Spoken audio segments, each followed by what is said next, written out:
Vamos começar com a oração?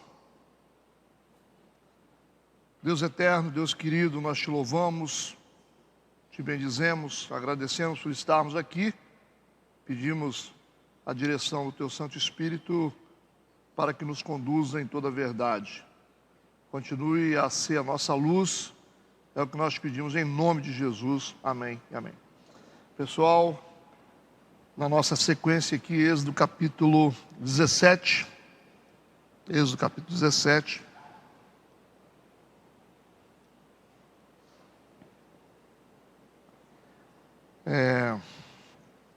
Vamos ler alguns versículos para a introdução. Eu quero ler 6 versículos, tá bom? Todo mundo junto aí? Êxodo capítulo 17. Tem um tema aqui na minha Bíblia que é a jornada pelo deserto de Sim e a falta de água. O texto diz assim: depois toda a congregação dos filhos de Israel partiu do deserto de Sim pela sua jornada segundo o mandamento do Senhor, e acampou em Refidim, e não havia ali água para o povo beber. Então contendeu o povo com Moisés e disse: dá-nos água para beber. E Moisés lhes disse: por que contendeis comigo? Por que tentais ao Senhor? Tendo, pois, ali o povo sede de água, o povo murmurou contra Moisés e disse: por que nos fizeste subir do Egito para nos matares de sede, a nós e aos nossos filhos e ao nosso gado? E clamou Moisés ao Senhor, dizendo: que farei a este povo? Daqui a pouco me apedrejará. Então disse o Senhor a Moisés: passa diante do povo e toma contigo alguns dos anciãos de Israel, e toma na tua mão a tua vara com que feriste o rio, e vai. E eis que eu estarei ali adiante de ti sobre a rocha em Horebe, e tu ferirás a rocha, e dela sairão águas, e o povo beberá. E Moisés assim o fez diante dos olhos dos anciãos de Israel. Ok, vamos começar. Nós estamos aqui atravessando alguns capítulos do livro do Êxodo que são extremamente interessantes, tá? Então é muito interessante essa porção do livro do Êxodo aqui que nós estamos estudando. Vamos para o versículo 1. O texto diz: depois toda a congregação dos filhos de Israel partiu do deserto de Sim pelas suas jornadas, segundo o mandamento do Senhor, e acampou em Refidim, e não havia ali água para o povo beber.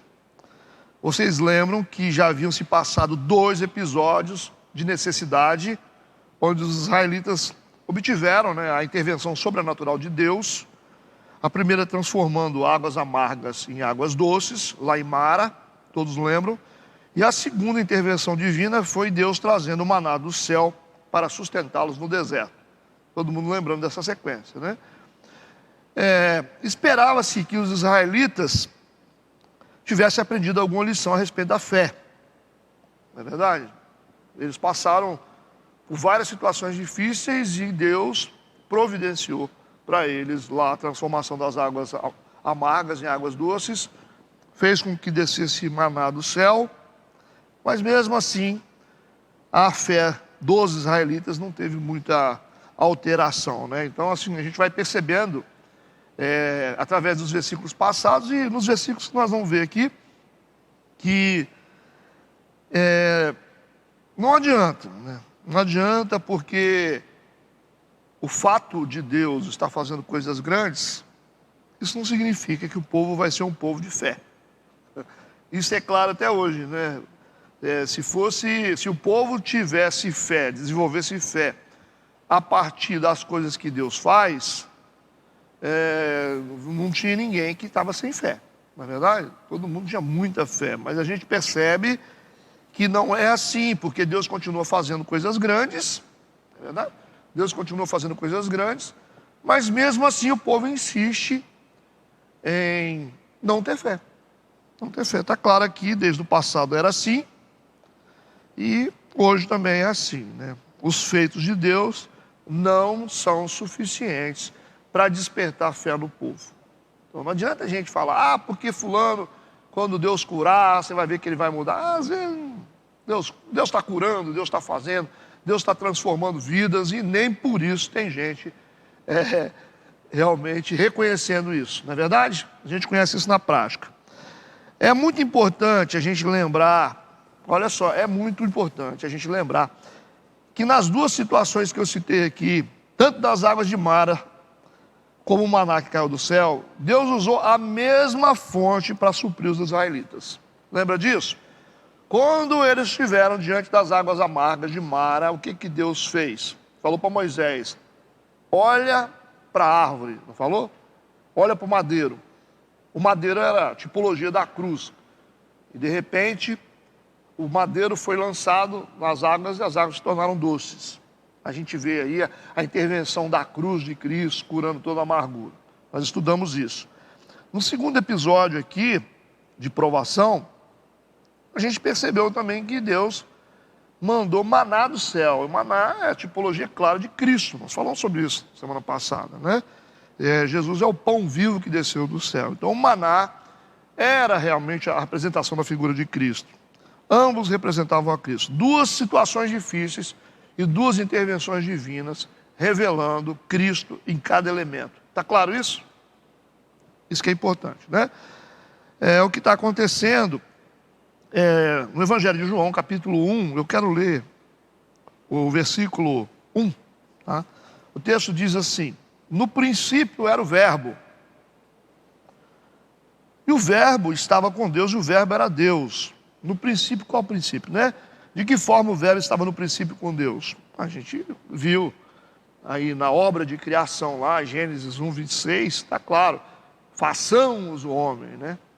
Façamos o homem. Então esse é um texto clássico para explicar a trindade. Todo mundo conhece. Esse façamos aqui não está à toa. Significa que é uma trindade que está em operação. É uma família, né, espiritual em unidade. Deus Pai, Deus Filho, Deus Espírito Santo. Tá? É importante a gente falar isso, porque existem doutrinas que não creem nisso, né, na trindade. Então está aqui bem claro, Deus suprindo, né, os israelitas através do madeiro, curando as águas amargas, e suprindo através do maná que desce do céu, tipologia de Cristo. João, capítulo 1, citei agora, versículo 1, no princípio era o verbo. Quando se fala de princípio, fala de Gênesis. A Gênesis é o princípio, né? Não é porque está lá no primeiro versículo, não. A Gênesis é a obra da criação. Primeiro sendo criada as criaturas, o homem, os animais, a terra, e depois criando o relacionamento. Então a gente está na construção ainda aqui do Gênesis. Nós não estamos numa fase de construção do mundo, mas existe aqui uma construção moral acontecendo o tempo todo em Gênesis. Entende o que eu estou falando? A construção moral é muito importante para um povo. Não basta você criar o homem, você tem que criar um ser moral, um ser capaz de entender Deus e amar Deus. Então o que Deus está fazendo com a figura de Abraão, você vai ver com a figura de Noé, com a figura desses homens todos, Moisés, é construir uma identidade moral para o povo, para que o povo entenda Deus e conheça a obra de Cristo que vai aparecer lá no futuro. Entendido isso aqui? Então assim, o Antigo Testamento é muito profundo e a gente precisa entender o Antigo Testamento nesse nível, senão não tem graça. Por isso que o texto de João, capítulo 1, versículo 1, diz que no princípio era o verbo, era a palavra. Tá? O entendimento a respeito de Deus era isso. Deus era o Deus da palavra, era um Deus que não apareceu na terra em carne, é um Deus da palavra, é o Deus que falava. É a comunicação oral através dos homens. Deus falava para os profetas, Deus falava para os patriarcas. O verbo era o Deus palavra. Por isso que ele dizia, haja luz. Era o Deus se manifestando através da sua palavra. Ok? De forma oral. Aí o Evangelho de João diz, mas o verbo se fez carne. O verbo resolveu se transformar numa figura humana, Jesus. Certo? Então no princípio era o verbo estava no princípio com Deus. A gente vê Gênesis 1, 26, e principalmente em todas as páginas do Antigo Testamento nós vamos encontrar o Cristo. Não duvide disso. Tá? Se você achar que você vai encontrar Jesus só no Novo Testamento, você está muito enganado. Você vai encontrar o Cristo já no início da Bíblia. Algo importante aqui, para a gente poder observar, é que eles estão dizendo, o texto está dizendo, o texto que eu li, de Êxodo 17, versículo 1, diz que, eles acamparam em Refidim, segundo o mandamento do Senhor. Ok? É isso que está no versículo 1. Segundo o mandamento do Senhor. Como que foi esse mandamento? Deus falou? Não. Deus está se comunicando aqui com o povo nessa época, nesse momento aqui, através do movimento da nuvem. Lembra disso? Então, quando a nuvem se movia, era Deus dizendo, vamos. Essa linha de comunicação de Deus aqui é através do movimento da nuvem. Deus estava guiando o povo através de uma nuvem. Lembra? Então, vamos observar.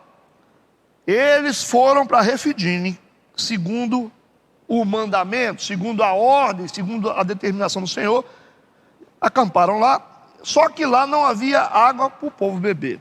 Aí vem a pergunta, né? Que Deus é esse? Que pede para a gente obedecer a Ele e nos leva para um lugar deserto sem água. Né? Que Deus é esse? Que Deus é esse, né? Faz isso. Não é essa a pergunta que está na mente de vocês? Ou de muitos de nós?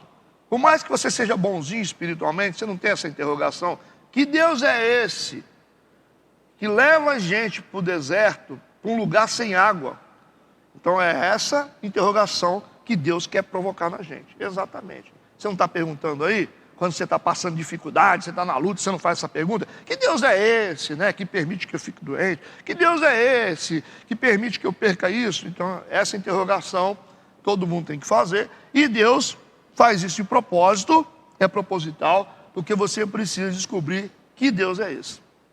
Então só quem não sabe que Deus é esse, que faz esse tipo de pergunta. Porque depois que você conhecer que Deus é esse, você não vai fazer mais essa pergunta. Você vai dizer assim, Ele sabe o que Ele está fazendo. Entenderam ou não entenderam? Toda vez que você estiver vivendo um momento difícil, você vai dizer assim, Deus sabe o que Ele está fazendo, Ele tem algum propósito nisso. Enquanto você for imaturo, como o povo de Israel, aqui no início, você vai fazer a pergunta, que Deus é esse que me trouxe para cá? Aqui não tem água, por que aqui em Refidim? É isso aí. Perceberam a construção moral que Deus quer fazer aqui? Vamos seguir. Isso na verdade é o quê? É mais um teste de Deus. É mais um teste. É o povo que sai lá do Egito, encontra as águas amargas, estão com sede. Deus transformou as águas amargas em águas doces. É um Deus depois que permite que o povo esteja no deserto e eles olham assim e falam assim, mas cadê a comida? A gente está com fome. Aí Deus vai e manda o maná do céu. É esse Deus. Então é mais um teste de Deus. E quando a gente não passa num teste, aí está claro, né? O que vai acontecer? O teste será repetido. É difícil de entender isso. Então nós precisamos ter uma inteligência nesse nível. Quando a gente não passa no teste, o teste é repetido. Por que a folha chegou em cima da nossa mesa de novo? Porque a gente não passou no primeiro. Enquanto você não passar, o teste vai acontecer novamente. Enquanto você não passar, o teste vai aparecer na sua vida novamente. O que você acha? Ah, pastor, eu fiz um negócio, não dá certo, eu tive uma luta aqui, e aí tal. Aí, mês passado eu tive outra, e mesma coisa, e puxa vida, estou numa prova de novo. Prova, né? Não é isso que a gente fala? Prova é prova. Aí passa um tempo, outra prova, outra. Por que tanta prova? Não é outra prova, é só a repetição do teste que você não passa. Então, quando Deus coloca uma demanda diante da gente, a gente está ali para aprender, para resolver, não para ficar maluco e desistir das coisas. A gente tem que interpretar as dificuldades, porque são provas de Deus na nossa vida, e se a gente não entender, a gente vai ter que repetir o teste novamente. É por isso que o povo de Israel andou tanto tempo, 40 anos, 40 é número probatório, no deserto, porque não conseguiam passar nos testes de Deus. Enquanto você não passar nas provas, você vai ficar repetindo de ano sempre. Você vai perceber que parece que é a mesma coisa que acontece sempre. Né? Rapaz, eu passei uma raiva com esse negócio aqui. Estou passando de novo a mesma coisa. Estou passando de novo a mesma coisa. A mesma coisa. É assim. Deus está tentando ensinar alguma coisa, né? Eu estou desse jeito, igual quando eu mexo com pedreiro, só viu passando raiva. Eu estou desconfiado que Deus está tentando me ensinar alguma coisa. Eu mexo com um, eu passo raiva, eu mexo com outro, eu passo raiva. Aí vem o terceiro, fala, gente, ó, pelo amor de Deus, isso aqui é uma igreja, você está entendendo? Não, pastor, deixa comigo, eu conheço a igreja, vai dar tudo certo. Não é uma semana, o cara já está aprontando todas, você faz tudo certinho para a pessoa. É assim, eu estou desconfiado que Deus está me provando. Porque não tem condição de me dar tanto teste igual assim. E aí, a gente vai ter que entender uma lógica aqui. Como gente, né? Quando a gente não passa no teste, o procedimento certo é qual? Repetir o teste ou reprovar a gente definitivamente? O que vocês acham? O que vocês acham? Vocês preferem que Deus repita o teste ou que Deus reprove vocês definitivamente? Reprove cada um de nós. O que é melhor? Então deu para entender. Então, essa repetição de teste é a prova do amor. É um Deus que não quer deixar a gente se reprovar. Por isso que Ele insiste com a gente. Porque se fosse hoje, sabe uma coisa? Reprovado. Carimba aí e vai embora. Vai para o inferno logo, vocês, porque, olha, não tem jeito, né? Então aqui é a prova de um Deus de amor. Perceberam? A repetição das lutas é uma prova de amor. Ok? Vamos entender mais, esse texto aqui é muito rico, hein? Vamos então agora para o versículo 2. Então, contendeu o povo com Moisés. Essa é a natureza do povo, não tem jeito. Estão brigando de novo. E disse, dá-nos água para beber. E Moisés lhe disse, por que contendeis comigo? Por que tentais ao Senhor? Ou seja, por que vocês estão discutindo comigo? Por que vocês estão colocando Deus à prova? Na verdade, é Deus que está colocando eles, né? A pergunta de Moisés aqui se deu com base no que Deus já tinha feito. Então, por isso que ele está fazendo pergunta. Por que vocês estão falando isso comigo? Por que vocês estão reclamando? Vocês sabem que Deus vai resolver? Vocês sabem como que Deus é? Deus já não resolveu lá atrás. Então, a ideia de Moisés é o seguinte. Eu achei que o pessoal tinha aprendido.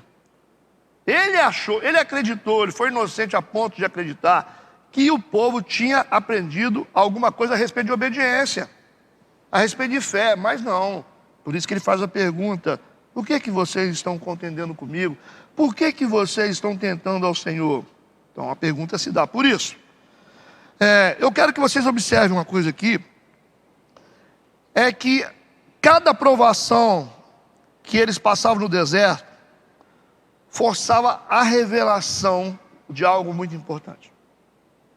Olha, vamos usar a inteligência agora. Cada provação forçava a revelação de uma coisa importante, de um elemento extremamente importante, que o povo precisava entender o Cristo. O povo precisava entender a missão do Messias que viria para reinar. Então, aqui a intenção de Deus é dar toda essa didática aqui no Antigo Testamento para revelar a pessoa de Jesus Cristo para os judeus. Entenderam isso? Então ele está colocando essa turma no banco da escola, tipo assim, olha, eu estou preparando vocês para que vocês recebam aquilo que vocês precisam receber. Mas Deus está sendo tão bom que Ele está dando isso em doses homeopáticas, devagarinho, como uma professora ensina a criança. Ele está dando os primeiros fundamentos dessa crença em Cristo. Aqui ele está dizendo, gente, vocês não perceberam que quando as águas se tornaram amargas, eu mandei olhar para o madeiro? Eu estava mandando vocês olhar para a cruz, porque vai ter um madeiro que vai ser o referencial de vocês durante as amarguras da vida. Perceberam isso?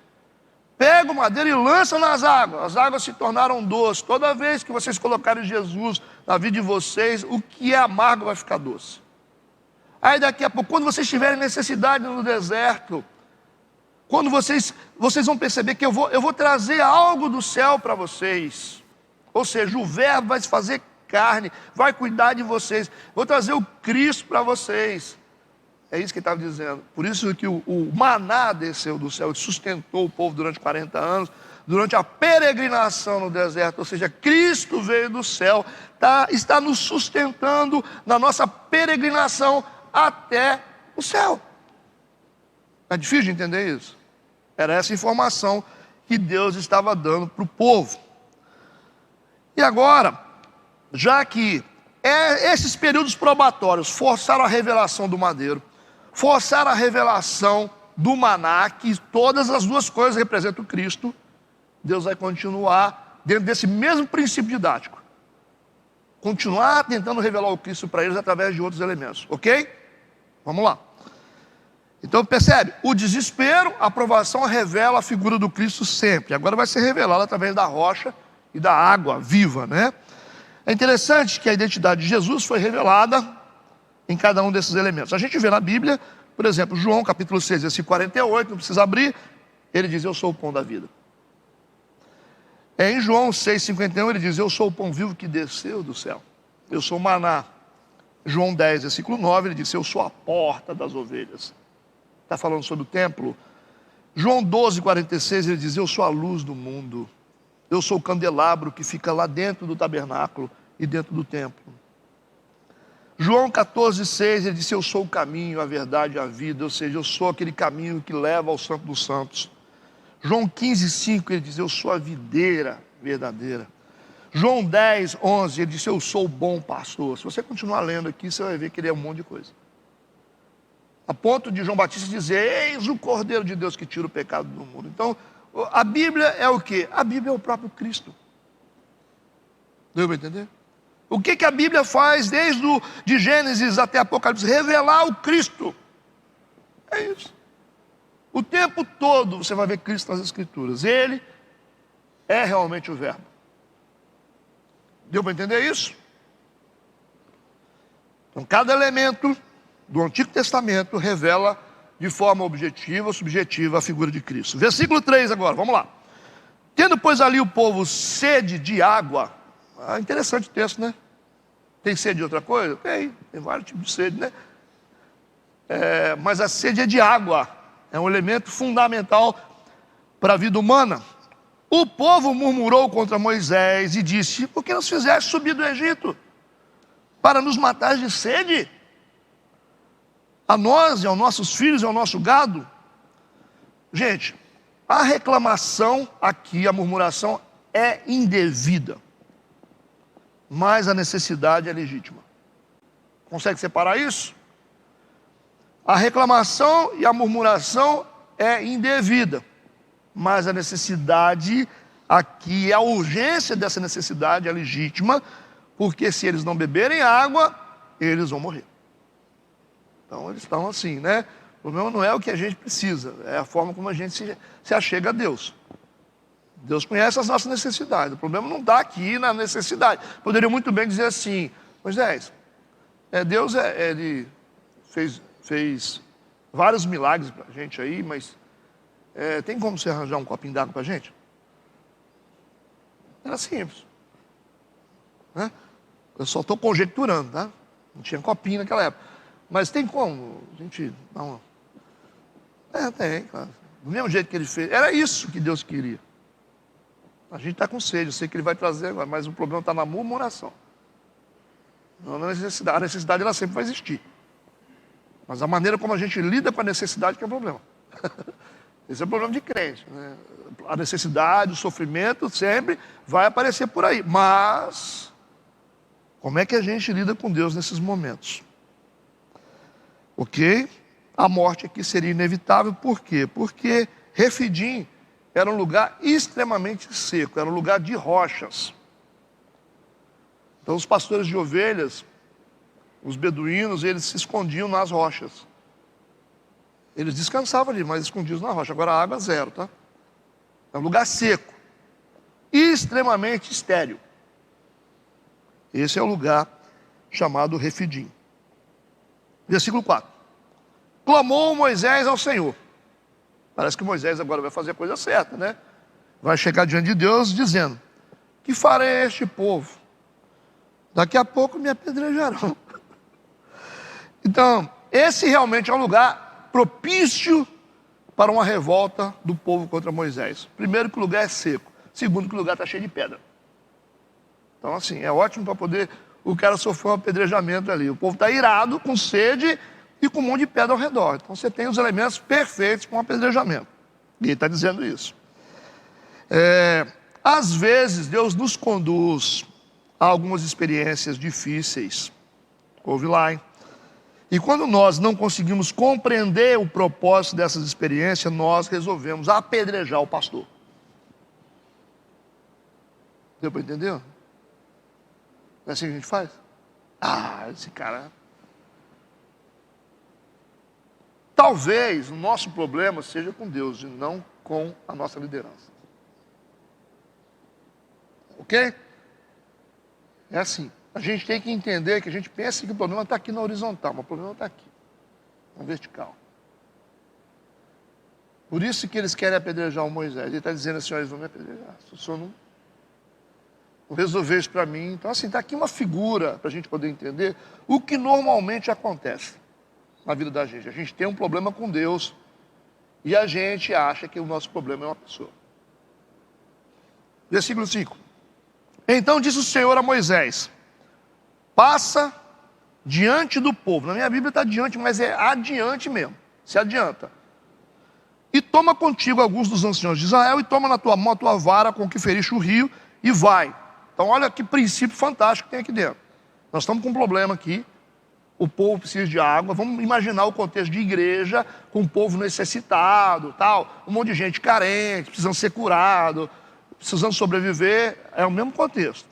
Vamos ver o que Moisés vai fazer. Primeira coisa que Moisés vai fazer, ele vai se dirigir a Deus. Ele vai clamar a Deus e vai apresentar essa demanda a Deus. Deus vai dizer para ele: passa diante do povo. Aí tem uma lição para a gente aqui. A primeira impressão que a gente tem aqui, porque o texto está dizendo: toma na tua mão a tua vara com que feriste o rio. É a mesma vara que ele feriu o rio do Egito. Então dá a impressão aqui que Deus vai usar a vara para ferir o povo. Não dá isso? Deus numa posição diante de um povo que fez um monte de coisa errada. Bem? Você tem Deus ali fazendo um monte de milagres e o povo lá reclamando, pecando. Entendeu aqui? Consertei? Tudo bem? Deus maravilhoso, misericordioso, tirou do Egito. Né? Abriu o mar vermelho. Deus curou as águas amargas de Mara. Deus trouxe maná do céu. Que Deus bom, né? Aí o povo murmurou. O povo não muda. O que esse povo merece? Morte. É justo? Vamos falar de justiça. O que um povo pecador merece? Um povo ingrato merece a morte. Está claro aqui. Então o que Deus está dizendo para Moisés? Primeiro, passa diante do povo. Toma contigo alguns dos anciões, a liderança tribal. Cada grupo tinha um líder. Toma na tua mão a tua vara com que feristes o rio. Aí você já fica assim, né? Aí o Moisés devia ter ficado assim: Senhor, o senhor vai fazer o que com esse negócio? O senhor feriu o rio, agora você vai ferir quem? Dá a impressão de que Deus vai usar essa vara para ferir o povo. Esse seria realmente o ciclo da justiça de Deus. Está tudo ok, não está não? Todo mundo concorda com isso? É isso aí. O povo reclamou, Deus estava ali fazendo um monte de coisa. Então o que resta para Deus? Cobrar desse povo a conta deles. Então, a conta deles está muito alta. Então vamos matar esse povo e acabou. Só que Deus vai dizer para eles: passa adiante do povo. Aí isso significa que Moisés estava andando junto com o povo. Aí Deus falou: vai adiante do povo. Aí ele foi na frente. Né? Então a gente vê aqui que um líder, ele só vai encontrar resposta para as demandas quando ele se colocar adiante do povo. Nós estamos falando aqui de distância. Não estou falando só de líder espiritual, não. Estou falando de líder até das empresas aí, que vocês têm empresa. Um líder só consegue encontrar respostas para uma demanda quando ele se coloca adiante do povo. Ok? A gente fala de distância entre o líder e o povo. Okay? Um líder não pode andar do lado do povo. O líder tem que andar adiante do povo. Senão não é líder. Você tem que orar mais. Você tem que ser mais competente. É isso que faz de você uma liderança. Porque se você andar do lado do povo, você não é líder mais, você é povo. Você que é empresário, se você estiver andando só do lado dos seus funcionários, no mesmo nível que eles, ou na mesma linha que eles, e daqui a pouco eles são patrão também. O que define uma liderança é a capacidade de estar à frente, na capacidade de perdoar, na capacidade de ter paciência, de saber lidar com as emoções, de orar mais, de buscar mais, de fazer coisas que ninguém faz. Ah, pastor, o pessoal chega atrasado, mas você tem que chegar primeiro, porque você é líder. Ah, mas o pessoal não ora, mas você tem que orar. O pessoal não jejua, mas você tem que jejuar. O pessoal não estuda, mas você tem que estudar, senão você vai ser uma pessoa comum. O que define uma liderança é a capacidade de estar à frente do seu povo. E um líder de verdade sempre estará à frente do seu povo, não duvide disso. É por isso que ele tem que estar na frente. Porque ele vai ter coisas, ele vai receber coisas primeiro que você. Deus está resolvendo um problema aqui, hein? Vamos seguir. Isso significa que o povo estava falando de qualquer jeito com Moisés, reclamando com Moisés, tratando Moisés como um menino, não era assim? Ele é o líder espiritual. Mas chegou um ponto que o povo está tão à vontade, a ponto de dizer qualquer coisa que eles querem para Moisés. Então nós temos aqui um medidor eficiente, né? Que indica que a proximidade do líder, do povo, se tornou perigosa. Então, quando você percebe que quem você lidera fala de qualquer jeito com você, é porque você está muito perto dele. Entendeu o que eu estou falando? Daqui a pouco o seu funcionário vai te dar tapa na nuca. Ei, cabeção. Você fala, como assim? Eu sou patrão. Eu sou dono dessa empresa. Está me chamando de... Aí já percebeu? Daqui a pouco ele coloca o dedo na sua cara. Não, porque você não está fazendo. Como assim? Eu sou o dono da empresa. Você não pode falar de qualquer jeito comigo. Você não pode ficar tão à vontade a ponto de dizer qualquer coisa para mim. Então, quando as pessoas começam a dizer qualquer coisa para a gente, é porque elas estão muito perto da gente. Está claro isso aqui ou não? Por isso que Deus falou assim, ô, Moisés, você adianta, meu amigo. Você percebeu que eles começaram a falar qualquer jeito, qualquer coisa com você, de qualquer forma, não te respeitam mais, é porque eles estão andando junto com você, rapaz. Você se tornou como eles, é igual filho, né? Quando o filho se torna colega da gente, ele vai falar o que quiser com você. E filho não é colega, tá? Coloca isso na cabeça de vocês. Isso é poesia barata de falar assim, eu sou amiguinho do meu filho. Você é amiguinho do seu filho, você perdeu autoridade, você é pai do seu filho. Pai é muito maior do que amigo. Às vezes ele fala, eu estou com raiva que você fez isso. É, mas eu sou seu pai, eu estou fazendo isso aí. Com Deus de autoridade, né? Vocês que têm filhos aí o filho fica, você não é mais meu amigo. Não precisa ser seu amigo, não, eu sou seu pai. Eu sou autoridade sobre você. Então, quando o filho fica muito amiguinho do pai, aí ele vai dizer o que quer para o pai, ele xinga o pai, fala com o pai, você é um idiota, pai, cala a boca, pai. Não é assim que acontece com os filhos? Todo filho que fica coleguinho do pai e da mãe, ele fala o que quer. Ele acha que ele está tratando com o amiguinho dele da escola. Por isso que ele não respeita. Ele chama você de apelido, ele xinga você, fala que você é burro, perde todo mundo, porque você está muito próximo dele. Porque você se tornou colega do seu filho, e você não tem que ser colega, você tem que ser pai. E ser pai é muito mais difícil do que ser colega. Colega é assim, está com a gente ali, vai embora. Agora pai não, pai morre pelo filho, pai provê o filho, ora pelo filho, sofre pelo filho. Então assim, é muito melhor para o filho você ser um pai do que ser colega dele. Entendeu o que eu falei? Então você não precisa ser coleguinha dos seus funcionários, seja líder deles. Pastor não precisa ser coleguinha íntimo de membro de igreja, tem que ser líder. Eu já disse aqui na igreja, eu não tenho amigos dentro do contexto de igreja. De vez em quando as pessoas daqui da igreja são muito próximas de mim, elas ficam assustadas. Eu não tenho coleguinha.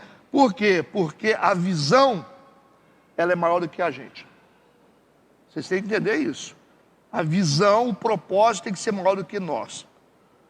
Eu tenho que saber me sacrificar. Quando alguma coisa comprometer a vida da igreja, eu preciso sair de cena e colocar outra.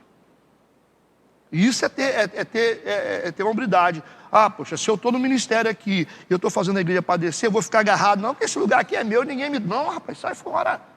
O propósito é muito maior do que a gente. Eu saio e dou lugar para outro pastor. Você sai e dá lugar para outro pastor. E a igreja é soberana, a igreja continua.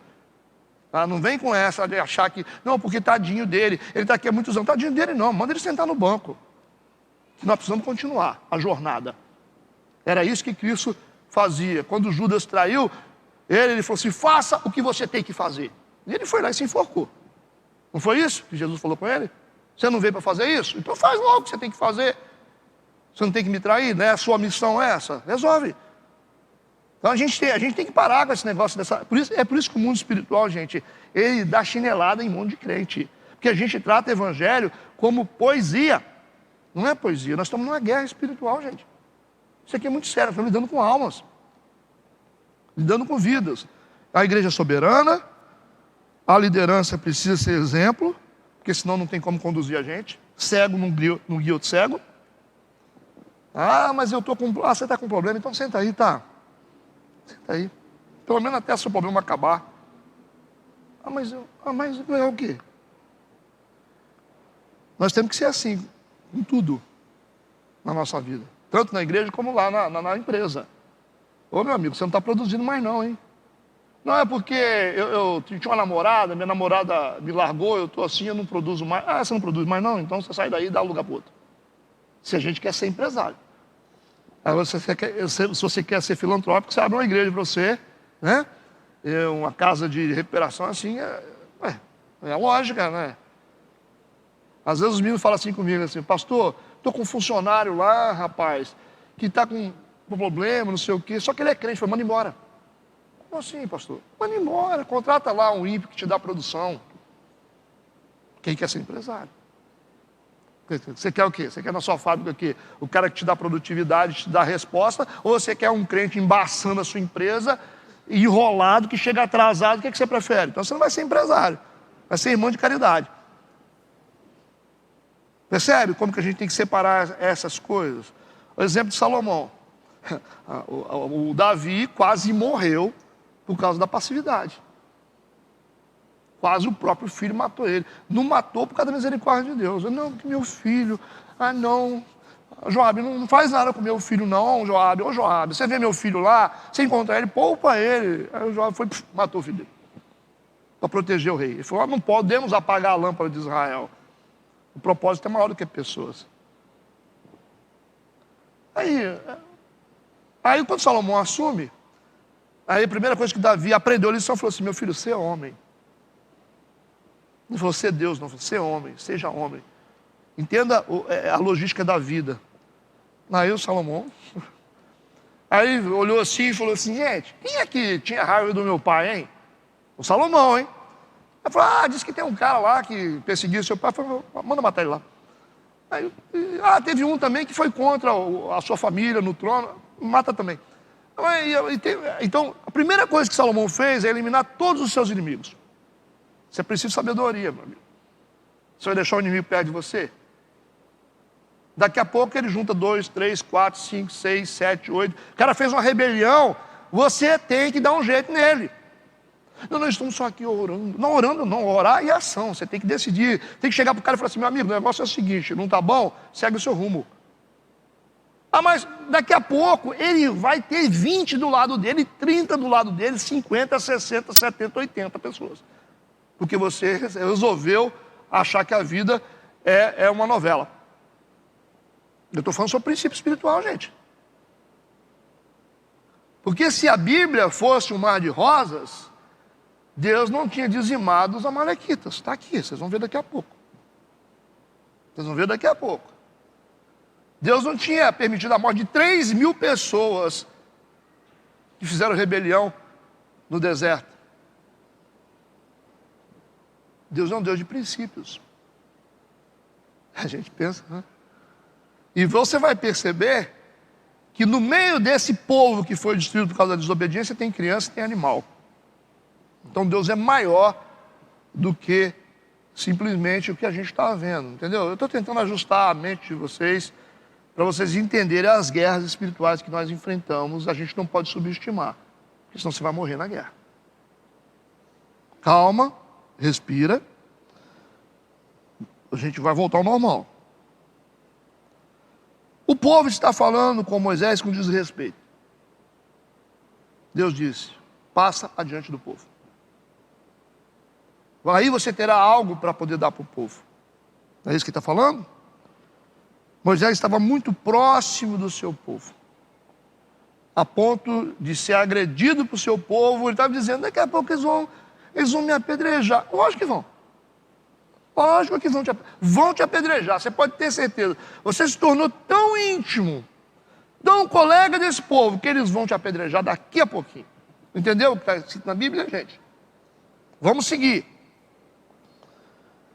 Então nós temos aqui as palavras ditas de qualquer jeito como medidor, que indica a proximidade. Significa que a aproximação se tornou perigosa. Então esse reposicionamento devolveria a Moisés a autoridade sobre o povo. Compreendeu isso aqui? O reposicionamento vai devolver a autoridade de Moisés sobre o povo para poder salvar o povo. Ele só poderia salvar o povo com autoridade. Então a gente só pode salvar o nosso povo com autoridade, não com coleguismo. Você só pode salvar o seu filho exercendo autoridade sobre ele. Tem coisa que você não vai poder concordar. Tem coisas que o seu marido vai fazer que você não vai poder concordar. Porque a palavra de Deus está dizendo outra coisa. Entende onde eu estou chegando aqui? Deus está preparando um povo para isso. Agora o que vai... Olha, eu continuo no texto. Ele disse: passa diante do povo e toma contigo alguns dos anciãos de Israel. Olha como é que Deus está devolvendo a autoridade para ele. Você vai chamar todos os anciões, ou seja, você está sobre eles. Já vai juntar a galera. Eles vão ter que responder ao comando de Moisés. Porque esse negócio aqui já estava virando bagunça, e cada um está fazendo o que quer já. Vão querer apedrejar o Moisés. Deus falou assim: toma a dianteira da coisa, e o primeiro governo que Deus vai devolver para ele vai ser isso: toma contigo os anciões de Israel. Perceberam isso aqui? E o que Deus vai fazer? E toma na tua mão a tua vara. Deus devolveu a autoridade para ele. Entenderam o princípio? A tua vara é o símbolo da autoridade de Moisés. Falou assim: toma na tua mão agora, porque você está lá na frente. Se você andar do lado, você não tem. Você percebeu? Cadê a vara do Moisés? Que Deus está mandando ele tomar ela. Ele estava carregando a vara, mas não como um instrumento de autoridade. Quando Deus fala para ele: toma a sua vara, significa você ter uma coisa na mão e remodelar a função daquilo, gente. Não adianta você ter uma vara, um cajado na mão, e esse cajado... Você tem um título de pastor, um título de líder, é como se você tivesse um cajado inerte na sua mão. Quando ele resolve ir adiante do povo, Deus fala: agora toma. Ou seja, aquilo está na sua mão, eu estou te devolvendo a autoridade. Toma agora a tua vara na tua mão, a vara com que feriste o rio, e vai. Aí, quer dizer, ele está com algo na mão capaz de abençoar esse povo ou de matar esse povo. Entendeu o que eu falei? Vocês estão acompanhando o raciocínio disso aqui? Vamos seguir. Versículo 6. Eis que eu estarei ali adiante de ti. Quem é que está na frente de Moisés? Deus. Então qual é a ordem aqui? Deus na frente, Moisés depois o povo. Essa é a logística profética da igreja, gente. Ué? Deus, o líder e o povo. Se o povo anda do lado, como é que fica esse negócio? Moisés tem o que para dar para o povo? Não tem nada. Quando o povo fica... Não é o povo que tem que se atrasar, é o Moisés que tem que se adiantar. Não foi isso que Deus falou? Então Deus falou assim: ó, eu estarei adiante de você aqui na fala dele. Você estará diante do povo. Você vai receber de mim e você vai dar para o povo. Essa vai ser a logística profética. Quantos entenderam o que eu falei? E não adianta a gente pensar que Deus está andando do nosso lado assim, não. Do jeito que a gente pensa, não, tá? Ele está na frente. Então, os pensamentos de Deus não são os nossos pensamentos. O pensamento de um líder não é os pensamentos das ovelhas. A ovelha vai enxergar depois do líder. O líder enxerga primeiro. Entendeu isso aqui? Meu irmão, eu quero que você faça isso. Por quê, pastor? Porque eu estou enxergando coisas que você não está enxergando. Só por isso. Isso é liderar. Tudo bem? Graças a Deus que vocês são igrejas que estão entendendo isso. Se a gente, como crente, todos entendessem isso, a gente não teria problema nenhum dentro de igreja. Não a ponto de ter divisão, né? O povo se perde por falta de entendimento. Agora vamos lá. Versículo 6 diz que eis que eu estarei ali diante de ti sobre a rocha, em Horebe. E tu ferirás a rocha, e dela sairão águas, e o povo beberá. E Moisés assim o fez diante dos olhos dos anciãos de Israel. Vai fazer tudo certinho. Então vamos entender os versículos. Eis que eu estarei ali diante de ti. A gente já viu que Moisés estava à frente do povo e Deus estava à frente de Moisés. Ok? Depois tem o texto. Estarei ali diante de ti sobre a rocha. Essa aqui é uma teórica posição de hierarquia de Jesus em relação ao Pai. Estou falando teoria, que a gente sabe muito bem que o Espírito Santo, Jesus e Deus Pai é a mesma pessoa. Ambos são Deus, a gente sabe disso. Ok? A gente sabe muito bem disso. Mas dentro de uma hierarquia teórica de entendimento. É por isso que você vê coisas na Bíblia que é para você entender. Por isso que o princípio de antropomorfia coloca a mão em Deus. Fala as mãos de Deus, coloca olho em Deus, olhos em Deus. Não faz isso? Por quê? Para a gente poder entender o mundo espiritual. Isso não significa que Deus tem mão e tem pé. Está explicado isso? Então, da mesma forma, você vai ver aqui que ele está dizendo, eu estarei sobre a rocha. Então, é uma posição teórica de hierarquia, Deus Pai, Deus Filho. Ok? Entendeu? Por isso que Jesus dizia assim, eu vim para cumprir a vontade do meu Pai. Eu vim para fazer a vontade do meu Pai. Você vai ver o tempo todo Jesus se colocando numa posição teórica de subordinação. Mas a gente sabe que Deus, Pai, Deus Filho e o Espírito Santo é a mesma pessoa. Dentro de um contexto aqui lógico, eles estão numa mesma linha. Está entendido isso? Dá para separar? Tudo bem? Vamos lá. Então, enquanto o maná retratava a vinda de Cristo, ele disse, eu sou o pão vivo que desceu do céu. Então, o maná que cai do céu representa a vinda de Jesus à terra para salvar a vida dos homens, certo?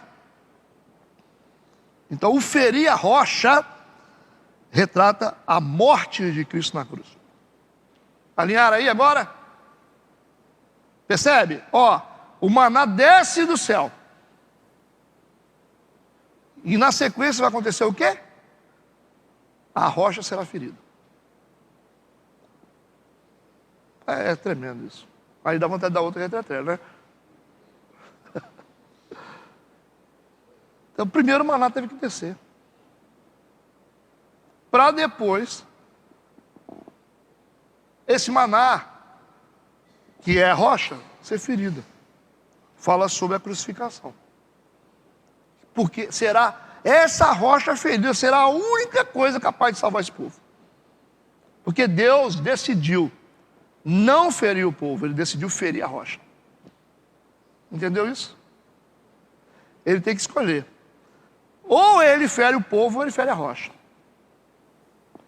Por isso que nós somos pecadores, salvos por Cristo, porque um dia nós merecemos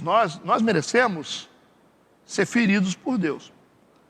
Mas Deus escolheu ferir Jesus. É isso aí, certo? Para dar água para a gente viver. Aí, essa rocha vai sair água. Essa rocha vai sair água, então essa rocha ferida é o próprio Cristo que vai nos dar o Espírito Santo. A água é o Espírito Santo, que vai manter a gente vivo na nossa peregrinação. Por isso que Jesus disse: eu não vos deixarei órfãos, eu vou dar para vocês um consolador. Ele vai ensinar para vocês todas as coisas, ele vai fazer vocês lembrar das coisas que vocês aprenderam. O Espírito Santo. Entendeu aqui? Rocha, água, sede. Vai que Deus resolve falar assim: Moisés, vamos fazer o seguinte, eu vou fazer o seguinte, eu vou ferir o povo, eu não vou ferir rocha nenhuma. A gente estava aqui hoje? Não estava, né? Aí lá na frente vocês vão perceber que o povo vai ter sede de novo. Vai ter sede de novo? E aí Deus vai dizer para o Moisés o seguinte: ô Moisés, vai lá e fala para a rocha. O que Moisés vai fazer? Vai ferir a rocha. Porque ele está com raiva. Ele vai ferir a rocha a segunda vez. Não pode ferir a rocha a segunda vez. Ou seja, a rocha foi ferida uma vez só. Cristo morreu, foi crucificado, padeceu uma vez. E consumou todas as coisas. Tudo bem? Quando você se propõe a ferir a rocha mais de uma vez, isso significa o quê? Que você está tentando crucificar Cristo duas vezes. Foi por isso que Moisés não entrou na terra prometida. Porque ele não entendeu a mensagem, como líder, ele não entendeu a mensagem da construção da figura de Cristo. Ele estava na frente. Moisés estava na frente, gente. Ele tinha que ter aprendido primeiro que as pessoas.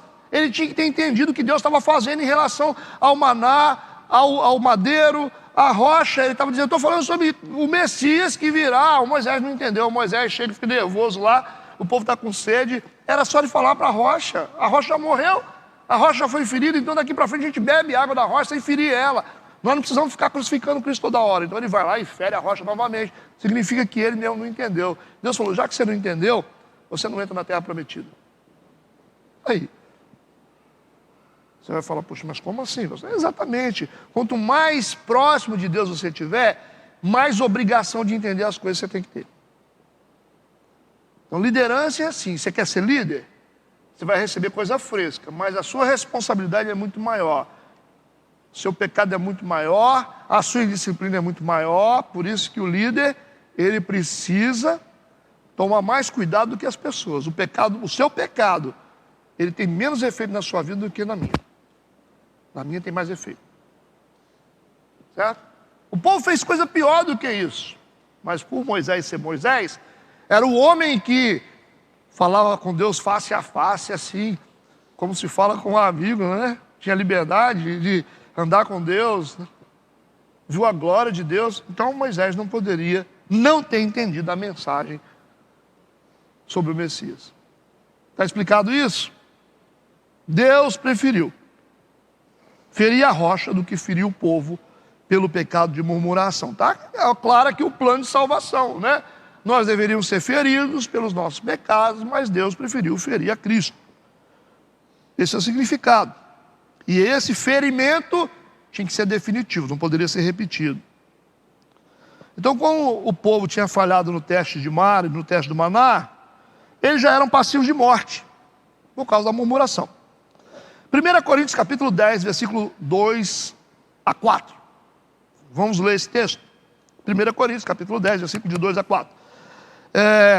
E todos foram batizados em Moisés, na nuvem e no mar.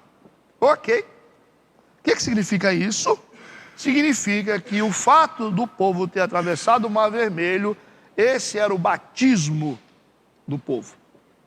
Por isso que Deus fez eles passarem pelas águas. Essa é a tipologia do batismo. O povo tem que passar pelas águas. Paulo explicou aqui. Ele está dizendo: sabe por que o povo passou pelas águas? Porque aquele era o símbolo de uma aliança do povo com Deus. Por isso que eles passaram pelas águas. A gente não perece nas águas, a gente passa pelas águas. Esse é o símbolo da ressurreição. A gente passa pelas águas e sai das águas. Por isso que Paulo está explicando aqui. Todos foram batizados em Moisés, na nuvem e no mar. E todos comeram de uma mesma comida espiritual. E beberam todos de uma mesma bebida espiritual. Porque bebiam da pedra espiritual que os seguia. E a pedra era Cristo. Opa! Paulo explicou. Ele está dizendo, a comida era Cristo, a pedra era Cristo, tudo era Cristo, gente.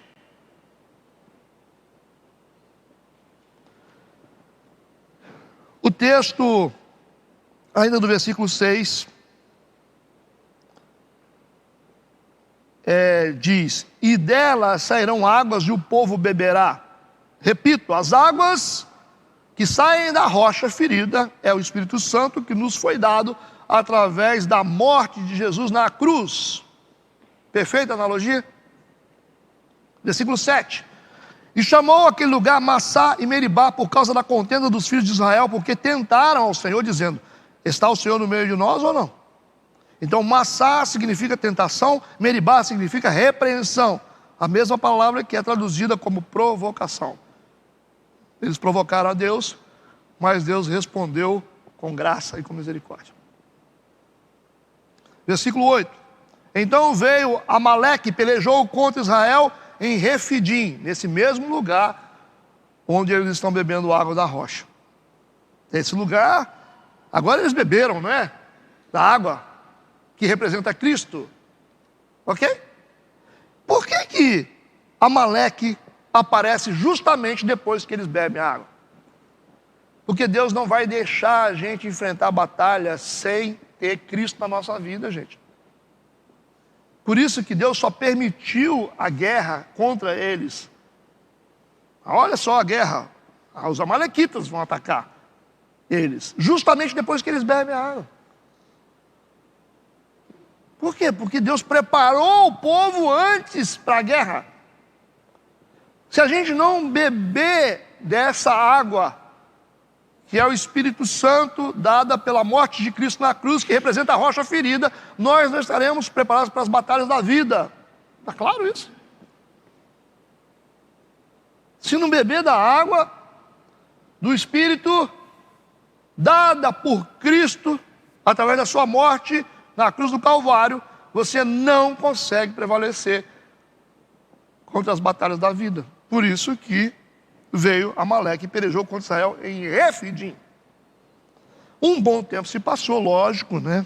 Após o milagre da rocha em Refidim. Amaleque era uma tribo, ou chamado grupo de nômades ferozes e vorazes, tal como os beduínos são hoje. Eles eram descendentes de Esaú. Lembra disso? Irmão de Jacó. Então nós estamos falando de um povo que é parente. Nós estamos falando de uma guerra, de um povo que está pelejando contra Israel, que são parentes. Mesma carne. Descendentes de Esaú, os amalequitas mantinham um rancor profundo contra Israel, especialmente porque a rápida prosperidade e a maravilhosa experiência de Israel mostrava que a bênção contida na primogenitura roubada por Jacó estava surtindo efeito. Lembra que Jacó roubou a primogenitura? Então o povo de Israel está sendo abençoado por essa bênção aqui. Então os descendentes de Esaú falaram, epa, o que é isso, hein? Olha aí. Por isso que eles estão com raiva, são a mesma carne. E o que representa isso, pastor? Amaleque era descendente de Esaú, eram parentes próximos. Isso ilustra a oposição da nossa carne. A oposição da nossa própria carne. Está claro isso? Se você começar a ver a história de Davi e Absalão, a luta de Davi com Absalão, fugindo de Absalão, significa a nossa luta contra a nossa própria carne. Aí outro tema, né? Então os amalequitas representam a própria carne lutando contra o povo. Interessante que a gente vê por que essa manifestação da própria carne representada pelos amalequitas aparece justamente depois que o povo bebe da água. Porque essa é a oposição da nossa natureza contra o Espírito que resolveu habitar em nós. Entenderam isso? Porque quando eles bebem da água, significa que eles beberam do Espírito Santo. E aí a carne começa a se opor contra o espírito que está habitando dentro do corpo. A gente nunca imagina que no Antigo Testamento tem tanta coisa, né? Essa é a representação dos amalequitas. O espírito está habitando neles, através do beber da água da rocha. Por isso que a carne começa a se opor. Versículo 9 e 10. Por isso disse Moisés a Josué. Aí aparece Josué. A figura de Josué aparece que é uma tipologia de Cristo também, gente. O próprio nome Josué, né? Tem uma conexão com Yeshua.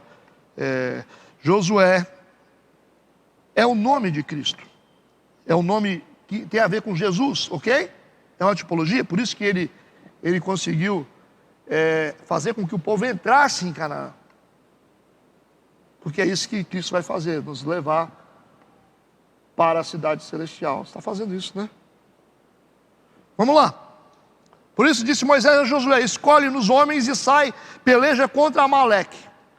Amanhã eu estarei sobre o cume do outeiro do monte, e a vara de Deus estará na minha mão.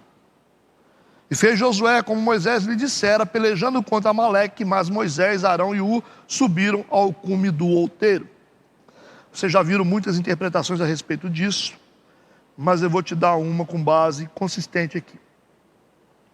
Como é que Israel dominou o inimigo? Como é que Israel dominou a natureza, dominou a sua própria carne? Está entendido isso aqui? O que significa os amalequitas? Ele tinha um intercessor na montanha e um comandante no vale.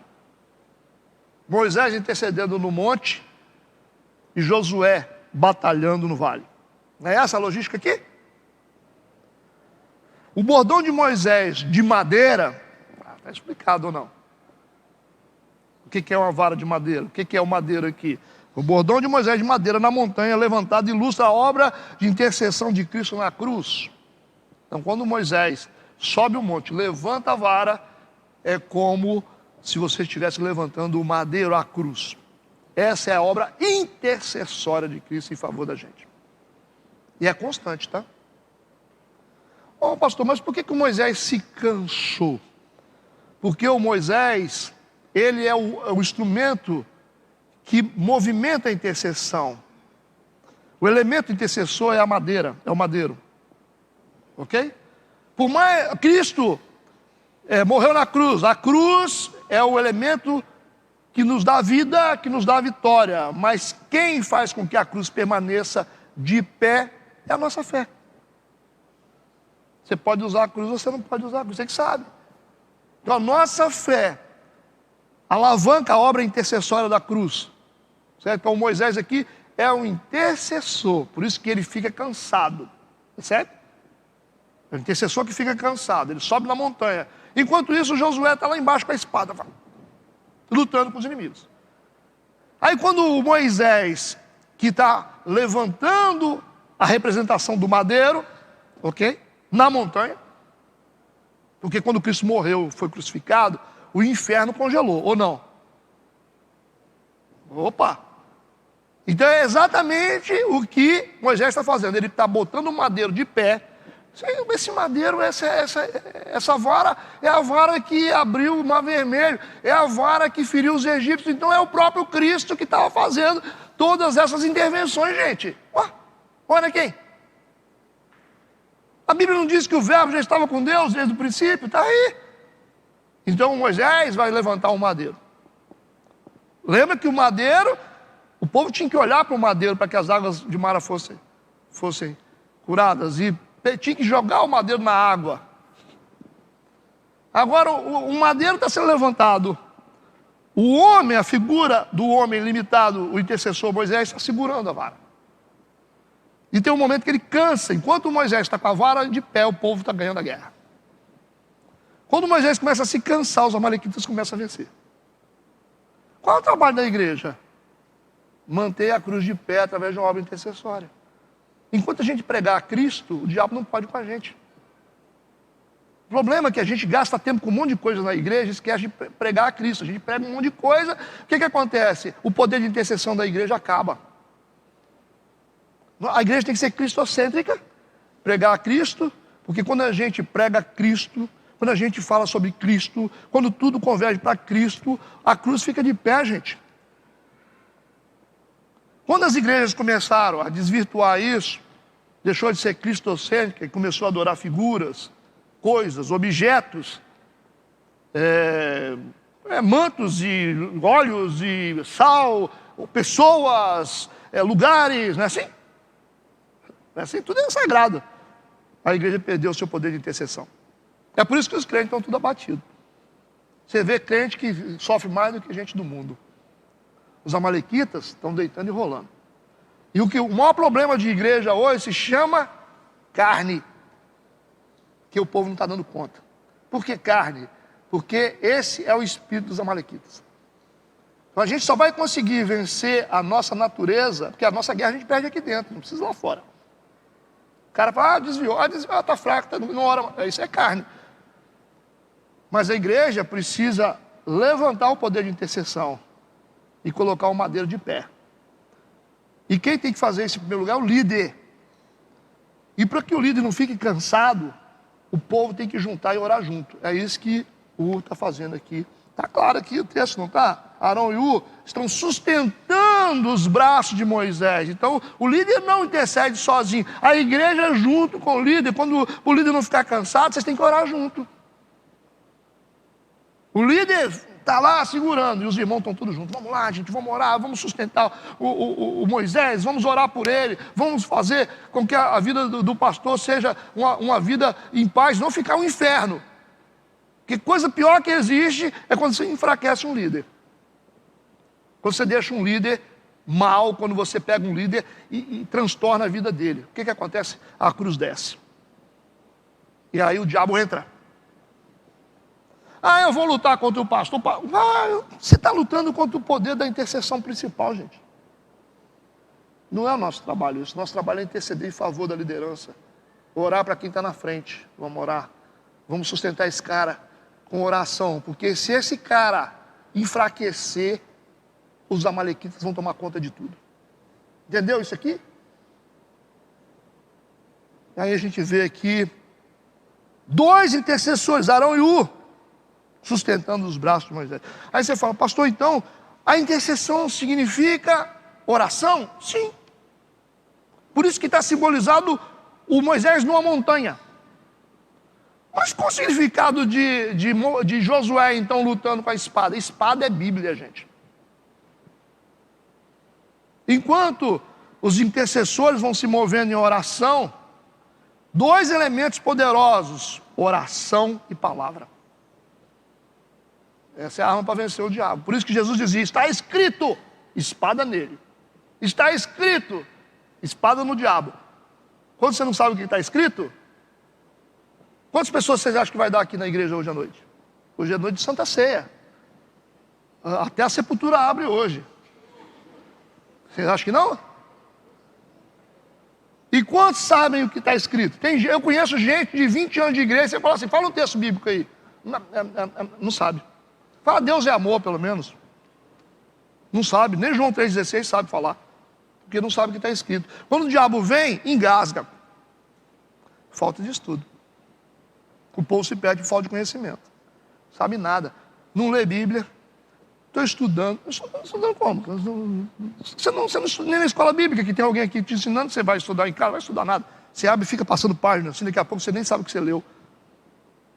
A prova disso é porque você não consegue vencer o diabo. Você não sabe o que está escrito. Então nós temos que ter o poder da oração, que é a intercessão, e a espada do Josué, que significa a palavra de Deus. Está claro? Estamos quase terminando.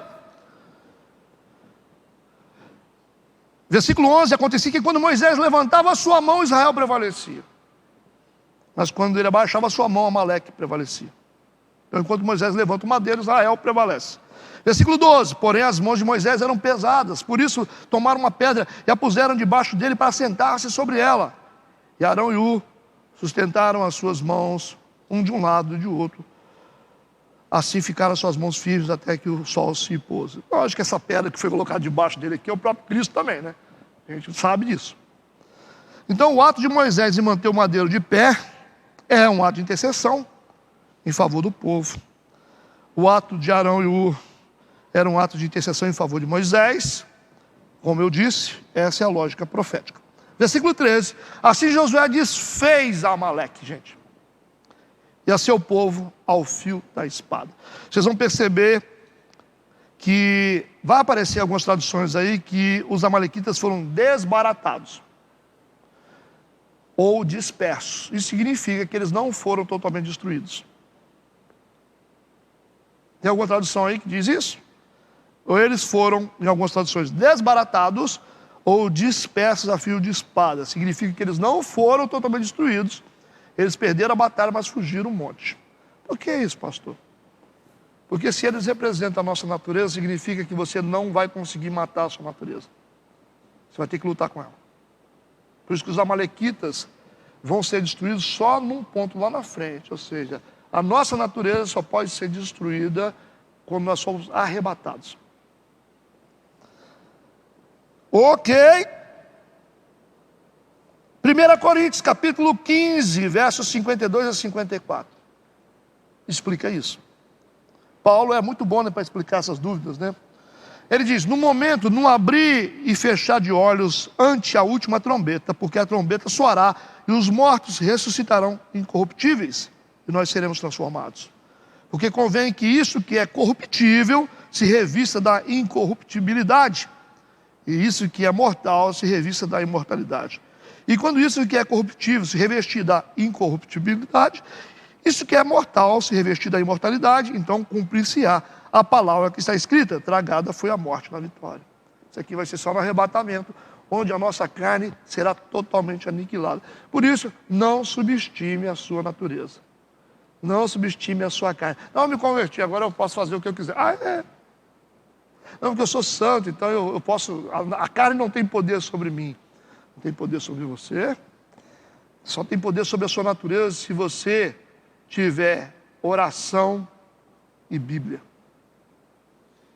Senão os amalequitas vão te vencer. E a gente vê muito crente sendo vencido pelo poder dos amalequitas. Fica aí a receita para vencer o inimigo: oração e palavra. Versículo 14.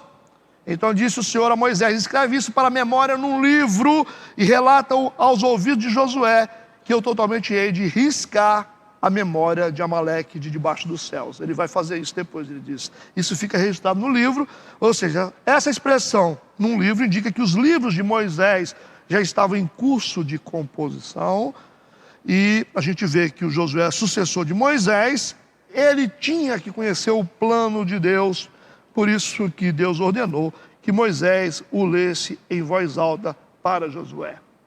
Ele vai dizer: olha, vai chegar um tempo que eu vou destruir definitivamente os amalequitas, mas por enquanto eles vão ser um problema para vocês, então mantenham as espadas de vocês funcionando e o madeiro de pé. Está clara a informação? Isso pode salvar a sua vida. Versículo 15. Moisés edificou um altar ao qual chamou: o Senhor é a minha bandeira. O altar construído por Moisés aqui é em comemoração à vitória, tá certo? O nome dado a ele é: o Senhor é o meu estandarte, né? Reflete o que? A teologia dos israelitas, que viam Yahvé como chefe ou senhor dos seus exércitos. Por isso que eles levantaram uma bandeira como estandarte. Ou seja, o Senhor é minha bandeira significa Jeová Nissi, é um dos nomes de Deus. Versículo 16: e disse: porquanto jurou o Senhor, haverá guerra do Senhor contra Amaleque de geração em geração. Aí, tá claro? A gente continua lutando contra os amalequitas, e se a gente não tomar cuidado, eles vencem a gente. É tremenda essa passagem. Então essa aqui é a tipologia da nossa guerra contra a nossa carne. Amém. Fechamos por hoje. Vamos agradecer. Deus, obrigado por esse tempo precioso na sua casa. Obrigado por cada vida que está aqui. Nos leve em paz, guardados e abençoados pelo teu poder. Em nome de Jesus. Amém. Fui.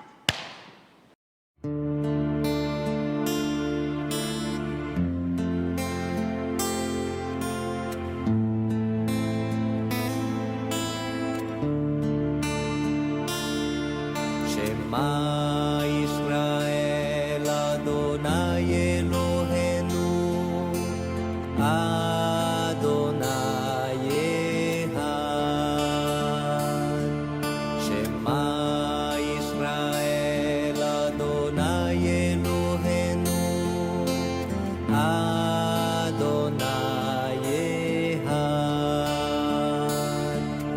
Escuta, Israel, o Senhor é nosso Deus. Um é o Senhor. Escuta,